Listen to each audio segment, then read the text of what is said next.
Hey, good morning, good afternoon, good evening, wherever you are on this beauty right here. Welcome, Earth Sky people, to another Earth Sky watch party. Well, not a watch party because we're not watching anything right at this minute, unless you're lucky enough to be somewhere in the night sky right now, under a night sky right now, because today we are catching Comet A3. This is the bright comet of they're calling it a comet of the century. It is available in the evening and it is gorgeous. So we're here. It's this the chill of fall is finally arriving. The frost is on the pumpkin. Orion is lifting his leg over the Sierra for me earlier each night, and summer continues her graceful exit. So the scene is set, and we've got a comet. We've got a comet to chase and catch. And so before we do that, we've got a news item to talk about, and let's bring in Kelly Kaiser Witt, EarthSky's roving reporter. Hi, Kelly. How you doing? Hi, Dave. I'm good, thanks. All right. So what have you got for us today, Kelly? So right now, live on our site, we have a story that will also be in the newsletter tomorrow morning. It's about alien signals, which is always Aliens. really fun. Yeah. Oh yeah, I love aliens. I love a good alien story. What's the story? What's the angle?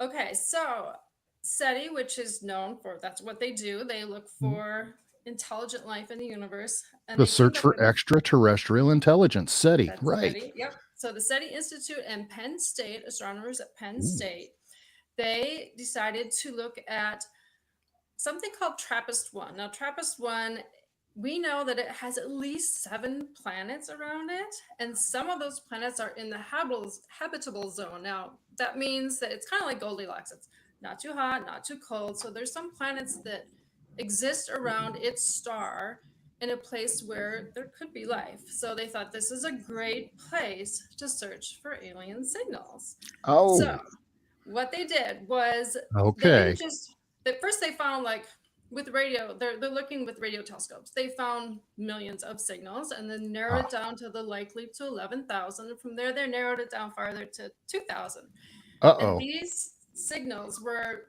they're specifically looking for the planets talking to each other basically. So Oh. yeah, right now a lot So of we're these searches eavesdropping on ET. we're trying. um, so a lot of the searches that SETI has done so far, they're just hoping that somebody's beaming something high powered that happens to be aiming toward us. So this search was a little different. There, it is Okay. more like we're trying to eavesdrop. So it's not just the idea that some life on this planet is talking to life on another planet in this system, but if you look at what we're doing right here in our solar system, we're talking to Mars because we have rovers on Mars Oh, and we have to send them messages about what to do. So okay. we're thinking maybe that could be a similar situation in the TRAPPIST system. And so the way they do that is they wait until these planets are lined up with each other. So the message is coming between them and then maybe spilling Ah, over at us. at us. We'll catch the overspray. All right. Yes. Well, hopefully they're not being too careful with their directed messages, and we'll get some splashback, some splash over, whatever we want to call that.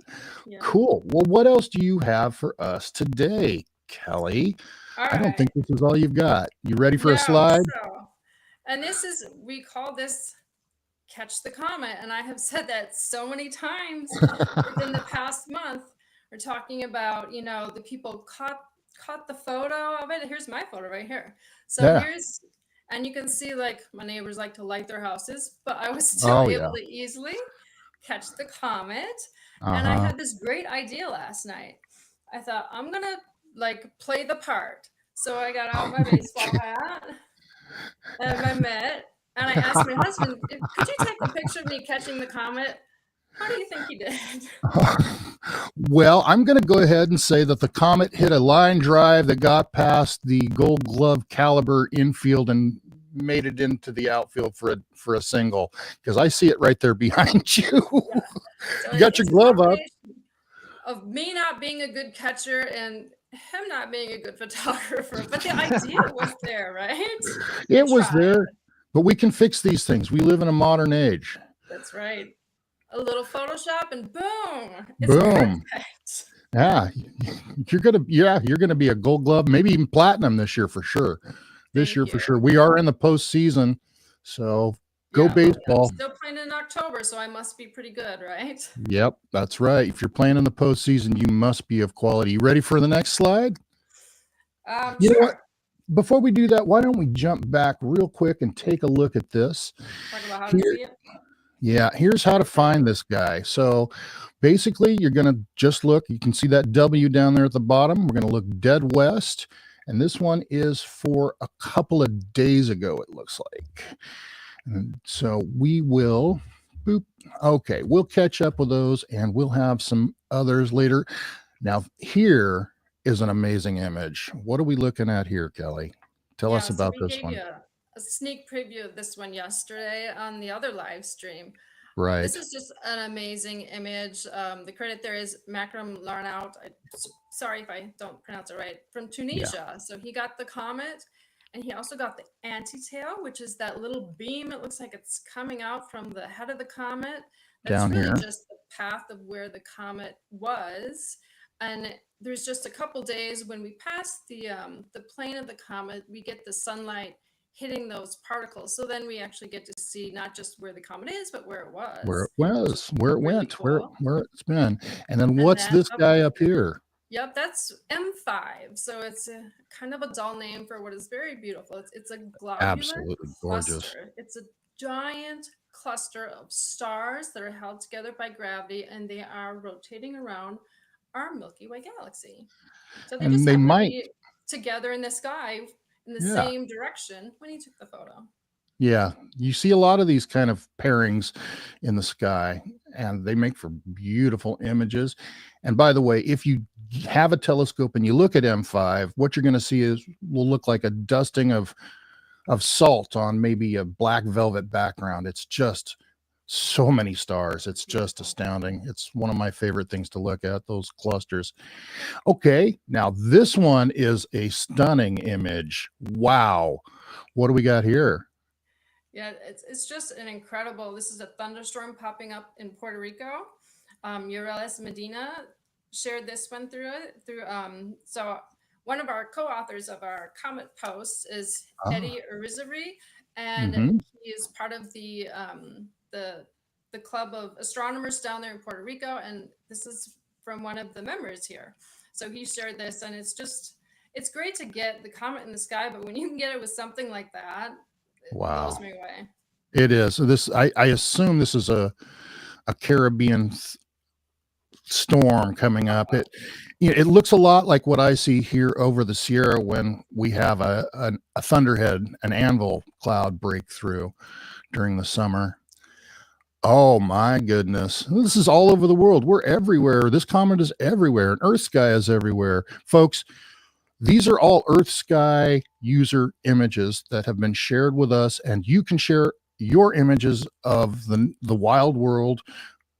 All of them. Doesn't have to be a comet. Anything that you see that strikes you fancy and you think everybody should see it, send it to us. It's at ecp.earthsky.org. Anyway, Kelly, sorry about that. What are we looking at here? Yeah, so Petr Horolek in Slovakia caught this image. He shares the most amazing images with us. If you ever and you can also, if you go to our EarthSky community photos pages, you can filter if you like this person's photos and see more of their photos. And he has like bioluminescence images, just the most amazing images from around the world. We have some really talented contributors at ECP. They're amazing. They really are. And he shared this, and there's even a little observatory at the very highest peak in that mountain. You see like a little bright, he called it a bright pearl. And that is actually an observatory where people have discovered comets. So it's a very like kind of photo. Yeah, that is. That's really nifty the way that just came together like that. I'm gonna have to take your word for that because I can't see it in my image and I don't want to get that close to the camera. So here's another great photo. Stephanie. We're off to the Mediterranean. Yeah, she was taking this well at the beach. How perfect is that? Oh my goodness. And And look how these easy it is to photos, see. I mean, you will see this with your eye if you know exactly where to look. yes, and you can Anyway, dark I'm skies. sorry. You need dark skies and a You do. good view to the western horizon. But as we can And it, see here, they don't have to be that dark. We've got a lot of pollution here, but so if you're liking these photos too, we have them on the website. We have them. We're about to put up a video. We already have one video from when the comet was in the morning sky. So we're about to put one up of oh, a bunch, like 20 photos that we have from around the world of it in the evening sky. So something you yeah. can So share with friends if they haven't seen it and you want to say, oh, it's beautiful, then you can send them our video. yeah, and you can find that by subscribing to our channel and head over there after we're done here today. Don't forget to like. And hey, folks, do us a favor. We want to share your photographs and your insights. Can you share ours for us? Spread this stuff around, please. It really, really helps us build the community that you guys are such an important part of. Okay, Kelly, what are we looking at next? Okay, now My home. This is my home ground. California, right? Yep, Abhijit Patil. I hope I said that right. And me it's too. just gorgeous because we're zoomed in here just looking at the comet instead of the landscape too. And you can Mhm. see like some texture, some fanning in the tail. And of course you can see that anti-tail in this photo too, which is remarkable. It's a gorgeous shot. Clear as a bell, and I can see the concentration at the center of the coma there, and the Hmm. hair. Oh, it's a beautiful image. Beautiful image. If you happen to have binoculars, you can see the head of the comet fantastically. I do happen to have them. There we go. How about you? Yes. Anyway, and so you don't have to be a photography expert to capture great images of this thing, do you? No, I mean, I've gotten, obviously I have some with my iPhone. Some of them, were not in the right place for my baseball mitt, but yes, Well, you can just go out there with your iPhone or your smartphone or whatever and grab pictures of this. I think this is John's. I'll wait for him on that one. I have one more oh, cool little story to tell before I pass it off to whoever's next. okay, please. Tell So us. Then I'll put this one. Let me put this one back, and we'll save that okay, one for later. We don't want anybody sucking up too many photons. there we go. Okay. Okay, so you'll see this a lot. I saw it today. It was online with Reuters photos, once in an 80,000 year visitor. And then I saw it with the Weather Channel, see it now because it won't be back for 80,000 years, which is not actually true. I Uh-oh. understand where they got it from. So when this comet was first discovered, they said it had the orbit. It looked like it had like an 80,000 year orbit. But so this man, his name is Carl Battens. He is an astronomer. He's a comet expert, and he works at the U.S. Naval Research Laboratory. And Okay. he So these just guys are wanted to be, top-notch yeah, he knows astronomy what he's talking observers. about. He does. He Actually, knows what he's doing. you can find him on social media. He goes by Sun Grazer Comets. That's his username.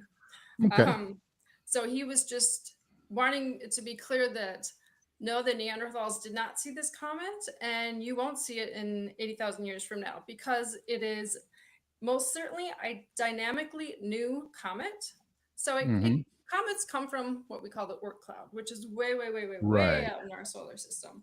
These are very loosely bound to our solar system. And anything that passes by us, if there's, we're all moving around the galaxy. So let's Hmm. say our sun and another star kind of passes nearby, it can jostle a comet and send it inward, which is probably what happened here. Yeah. But so now this comet, it's on its way out again. And Okay. it's going so far out, it has such a long orbit that is most likely that a passing star will take it into its orbit. So the Oh, next people to see this comet will probably be like an alien world around some other star. And I know that sounds like bonkers, but it has happened to us. it So has. We've had a there's visitor. we have had very few interstellar visitors that we have found. There's probably been more we just haven't captured, One that we're yet sure so of. fast. Absolutely certain. It's 2I Borisov is its Hmm. name. And in 2019, astronomers saw this comet whizzing in toward the sun. But when they checked its orbit, they saw that it couldn't have been from our solar system. So it's what we call an interstellar visitor. So, this must have come from another star's Oort cloud, Uh-huh. and we got close enough to pull it in toward us, and so that it passed us on its way back out to who knows where it's going now. But So it's a crazy thing to think about, but it's it super is fun, crazy. We are not alone. right? I want to believe. We have at least interstellar comet visitors. Well, yeah. So we're listening for traffic, we're listening for chatter, and we're watching for foreign visitors, for outsiders to come streaming through. That's amazing. I just love this so much. This is I know just it's so it's cool. fun Hey, stuff to Kelly, talk about. much appreciated. Thank you very much. You bet. And we're gonna switch over now and we're gonna bring in Marcy Curran, who is hi Marcy. Marcy is EarthSky's EarthSky's voice of the night. And do you have some slides for us today, Marcy? I can't recall. I think you did. I do have a few. Okay, let's dig them out. I'm going to stop sharing so that I don't run through everybody else's and find yours. You've got the charts, right? Is that what I'm looking for? Well, there are a couple of charts. Okay. Yeah. Okay, so we've got this chart right here. Let me slideshow. Oh, it's being difficult, of course. Of course. So why don't I just do it the easy way? Ha! Bear with me. I can show my binoculars too. I'm all ready. Oh, good. We've got clouds here today. We had clouds yesterday. Darn. Okay. That should do it. All right. There it is. There it is. Okay. This is a finder chart to help you locate the comet tonight in the sky. There are two key points there, that objects that can help you locate it. Venus is going to be the brightest thing you can see lower on your western horizon. And it'll probably be the first thing you'll see. And Arcturus there is an orangish star that's very bright that usually you can see in twilight. So what we did the other night, we just kind of like draw a line in the sky between Venus and Arcturus, and it's about halfway in between it. And of course, each night it's going to be getting higher in the sky. So this is showing you the approximate location both for tonight and then 2 nights from now, which is Saturday night. Saturday night, yeah, it's Thursday. So this is good through the weekend at least. And once you found it, it's easier to follow, isn't it? Right. Sometimes, like holding your cell phone up first, you can find it before your eye spots it. It's still fairly bright. It's not as bright as it was a couple of days ago, but like Kelly mentioned, you need a dark sky, and you can easily see that kind of streamer across the sky. But if not, you get out your trusty binoculars and start looking around. And grab your binocs. It's still a bright comet, and this makes it pretty easy to spot when you've got 2 bright reference points too. Yeah. Yes. So that's how I found it the other night. I was out. It looked like I was spying at the neighbors, and I hope nobody was offended because I was looking sort of right over their house, and I made my line between Venus and Arcturus, and then the comet at that point was on the line. It was really simple, but now it's a little bit above it, and you can see that. You go about 2/3 of the way back toward Venus from Arcturus, and then start sweeping the sky. So you get your binoculars in there, or the great suggestion of using your cell phone, because that will give you a fixed image and it will become clear. Try and grab something on the horizon, right? Right. It'll give you a reference point. I was using my neighbor's chimney. Anyway, that always works good. We have another chart that's a little more general that's going to show it for a couple of weeks still. Okay, there we go. As I just mentioned, it is fading a little bit more each day because it is getting further from Earth, but it's still going to be pretty easy to find in binoculars for a couple of weeks.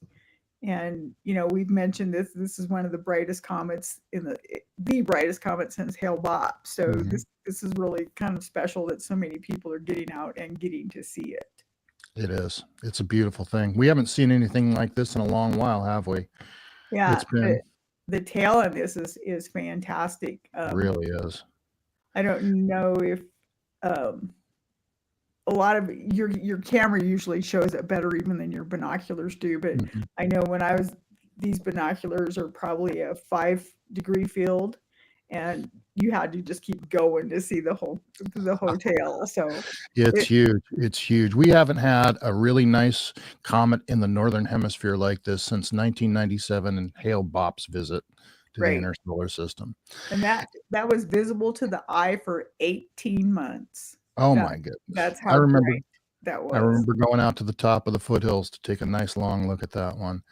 Okay, we're going to move on to, we've gone too far. Let's see here. Let me do this. And I believe you had some other things for us to look at. Is that right, Marcy? Right. I did have a comet picture myself and my husband's You picture. sure do. Let me see if I can get that up for us. Right. Okay. So that Hold on. There we go. this was mine taken again with a cell phone. It's amazing what cell phones will catch up. It really is. And great composition, by the way, with a house underneath it out there Right. on the prairie. That was probably about 40 minutes after sunset, and that was Mm. on the 13th. And Okay. then the next picture my husband took on the 14th. And this is just a close-up of the head and part of the tail, but you can see the anti-tail really Well, well. he does good work. It looks like a spotlight coming up to grab the comet. It does. So Yeah. those are Please just give our him my compliments. That's an excellent photo. Great work, Martin. on with it. Okay. What And else have we got? All right. So something else going on in the sky, of course, is the Super Hunter's moon. Now, technically, it was most full this morning, Oh, okay. but of course, most people are going to be looking for that full moon at night. So both last night and tonight, you're essentially seeing the Super Hunter's moon about 99% illuminated. And so be sure and check that out if you missed it last night. And then early risers tomorrow or on your way to work, look and see if you can see that bright moon over here in the opposite the sunrise. And why are we going to do that? Well, for one thing, as we mentioned in our live stream yesterday, was about the moon illusion. And it's right. amazing to see how your brain tricks you into thinking that moon is like massive when it's on the horizon. It does look so huge. It does. It And does. close, like you could just grab it out of the sky. Right. And when I used to go to work at about 7 in the morning, I was always just loving it when you could see that bright moon in kind of the bluish sky opposite the sunrise. So I always enjoyed that beautiful blue hue to the morning twilight. Right. Right. Okay. But the moon we're not done with the moon, are we? No, we got a couple more good things to check out in the next few days. On Sunday, the bright light by the moon that night is going to be Jupiter. And a good way to tell if it's a planet rather than a star is planets do not twinkle, but stars do. So planets have a real steady light. And keep an eye on Jupiter. It will be at its biggest and brightest in December this year. Okay. And then also this weekend, we have the Orionid meteor shower going on. Okay. And one thing you do not have to keep your eye on the radiant. That's the point in the sky where the meteors seem to be shooting out from. No. Just kind of look all over the entire sky. This particular area of the sky is highest at about 2 a.m. your time. So you can start watching for Orionid meteors around midnight through dawn. Okay. And it'll average about, under dark skies, the best you might see is about 20 an hour. So we've got only 20 meteors an hour. We've got that super bright moon out there. So tricks on that is try to get in the shadow of the moon so that you're blocking the moonlight from where you're observing, or block out the moon with a car, a building, a tree, or something like that, and just make yourself get in the moon shadow. Yep. and watch. The Orionid meteors are really fast. They just kind of zip across the sky. So that always makes them fun. Sometimes you'll have Yes. fireballs. Those are so bright that they really light up the sky. And some of them even kind of, you can see them blow up at the end. And then some of those brighter ones leave what they call a train, where you just kind of got a gaseous trail across the sky. And they'll show for minutes sometimes. They will. They can hang for quite a while. It's ionized upper atmospheric particles. It's beautiful to see. I've seen, and you see some really good colors in those sometimes too. We do. And a fun fact about the meteors that you'd be seeing, the Orionid meteors, they actually come from debris left behind by Halley's Comet. Oh, so wow. Cool. You're actually watching pieces of I did not know that across the sky. So that makes it fun. Wow. Yeah. That does make it fun. That makes it special. Yes. You know, the more you know about what you're seeing up in the night sky, the more special it just seems to me anyway. I don't know about you, Marcy, but I think the more I know, the happier I am when I'm out observing. So definitely. And remind us again, when can people go out and observe the Orionids? Are they on now? Best mornings to look would be on the morning of the 20th and 21st. So Sunday and Monday morning. All right. And then this will be good practice for the Leonids. We've got the Leonids coming up next month. So yeah, get your meteor eyes ready with a tryout on Orionids.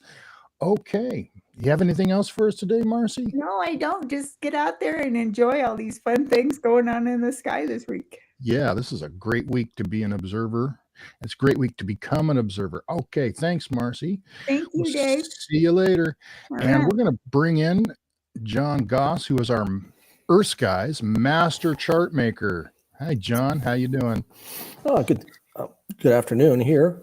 I'm doing fine. How about yourself out there in California? Oh, we're doing well out here in California. You know how it is. Well, let's continue talking a little bit about. I want to say a couple words here before we jump into the slides, because viewers may have noticed that each of us have been holding up binoculars occasionally, because we want to emphasize that the best way to see this comet really is with binoculars. I have a small pair of birding binoculars, so even these will work fine for this type of activity. So if you got some, go ahead and use them, and it's certainly gonna help you with that. Okay. And they don't have to be anything special. They don't have to be astronomical. And you know what? If you find out maybe astronomy observing isn't from you've got an excellent pair of binoculars for the football game, for bird watching, whatever.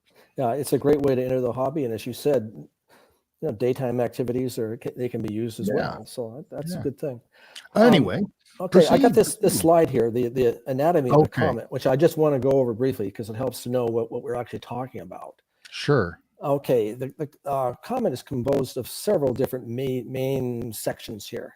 I'll start out with the smallest, and that's the nucleus, which you aren't really going to see because it's only about 6 miles in diameter. And this comet happens to be, tonight it'll be 50 million miles from Earth. So wow, and receding. Yeah, and slowly going away from us. It was a few mornings ago, it was the closest it would approach, but now it's going away from us. So you got the nucleus, which is kind of like a big, astronomers like using the term dirty snowball, which describes this thing roughly, because the nucleus is a 6 mile wide ball of dirt, carbonaceous material, silicate material, and a lot of ice, all mixed together. So you have the coma, and the coma is that's really what you're going to be seeing when you see the comet tonight. It's this round, it's small star-like kind of fuzzy star-like object, nice and round, and it is the gases from the nucleus that have boiled off as it passed the sun. These gases, this gets pretty cold out in space, but when it gets around the sun, poof, it starts to melt and sublimate. So the gases sublimate. There you go. Yeah, that's a fancy word. That means turn from solid right into a gas without going through a liquid state. It's sublimated. Pretty much, yeah. Yes. So that's what happens. You have these gases that boil off, primarily carbon dioxide, and you got some water and some other tidbits and other things.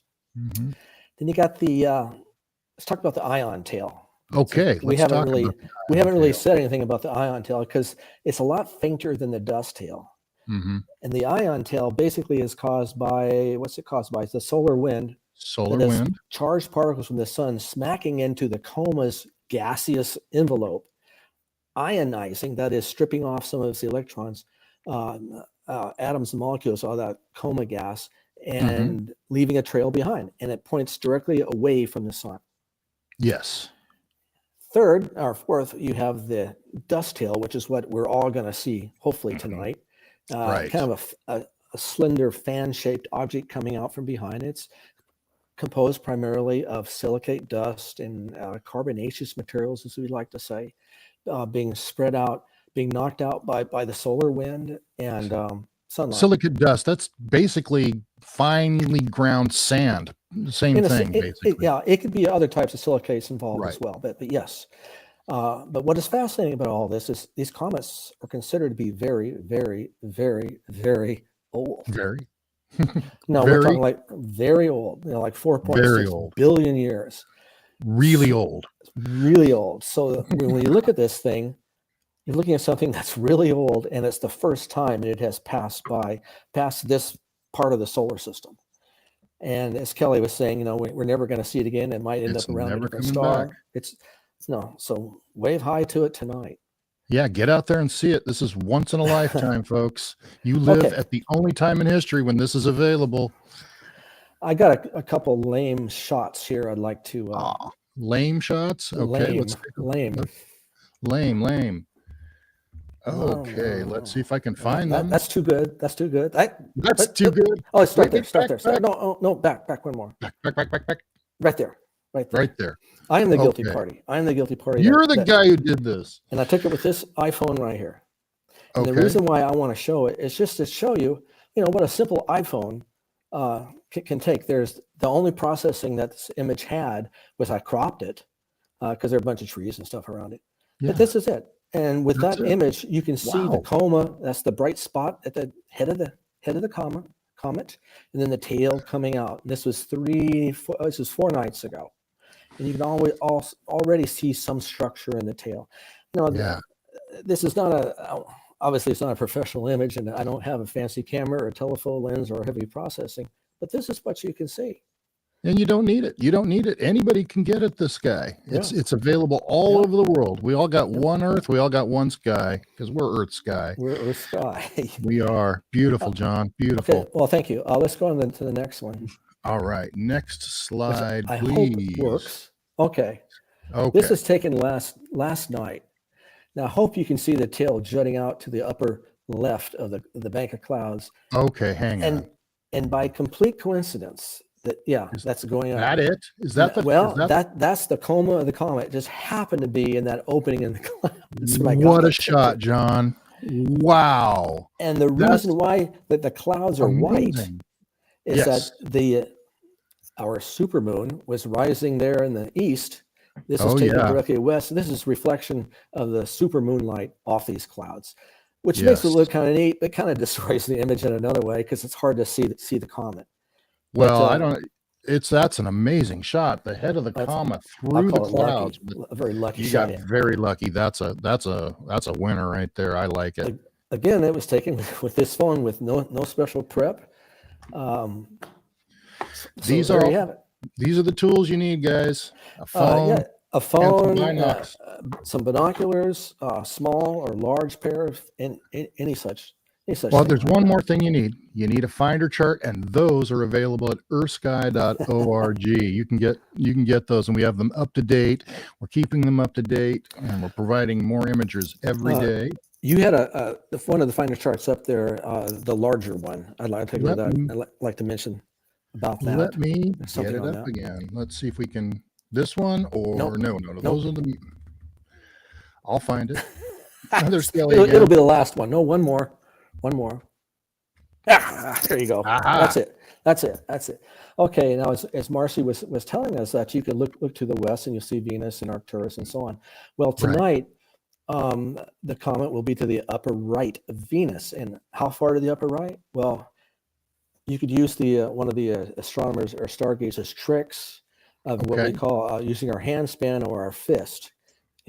Make a fist as you fully extend your arm, and that fist You double the size of that fist, so it's 2 fist widths to the upper right of Venus Okay. will be the head of the comet tonight. Right. And remember, yeah, we're all proportionate. So Yeah. if you're shorter or taller, your arms will be shorter or longer to suit your fist. And so that'll work for everybody, no matter who you are. It works Great. works well for this. So if you have Yeah. trouble seeing it tonight and you can see Venus, go ahead and try that. So that's make just- your, That's make your just for line tonight between, only. right. Make your line between Arcturus and Venus. And then you're going to use 2 fist widths up and to the right, just like so. Or you can just take one and move it up. That's what I usually do. But you can put up 2 if Hey, that. it's magic. And you can put on It's your magic. EarthSky shirt, and you can get your binoculars and take your phone out and have yourself the time of your life, folks. This is something to see, isn't it, John? I have seen, I don't know, a couple dozen comets in my life, and this is certainly one of the better ones. It's It you is. were all saying about Hale-Bopp in 1997 or 98. That It was 97. excellent. Well, it was up for 97? 18 months. Oh, well, okay, it was a couple of years then. Yeah. So yeah, this is the best one in the northern hemisphere, at least that we've Right. had. So We had McNaught, but that was mostly a southern show. Okay. Well, I think that about wraps it up, if I could be so presumptuous. Thank you, John. Appreciate it. Thanks for joining us. alrighty. Okay. All right. We'll see you next time, John. Okay, folks. That concludes our show for today. I hope you got something out of that. I sure did. I learned new things, and I can't wait to get out and take another look at Comet A3. Okay, so a couple of housekeeping things. We will be back tomorrow, Friday, at 12:15 Central Time. That is 17:15 Universal Time Coordinate, and that will be our own Deborah Bird, along with heliophysicist C. Alex Young with the weekly Sun News, EarthSky Sun News. And then we will be back on Monday with our regular live stream. And I believe we are going to have, well, I won't spoil it for you.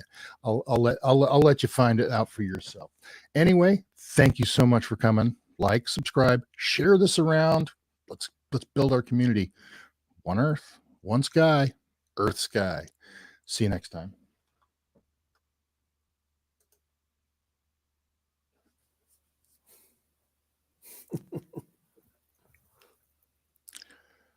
Okay, we're done. Thank you, John. You're welcome. I think it went well. I think it did. Okay, we have an incomplete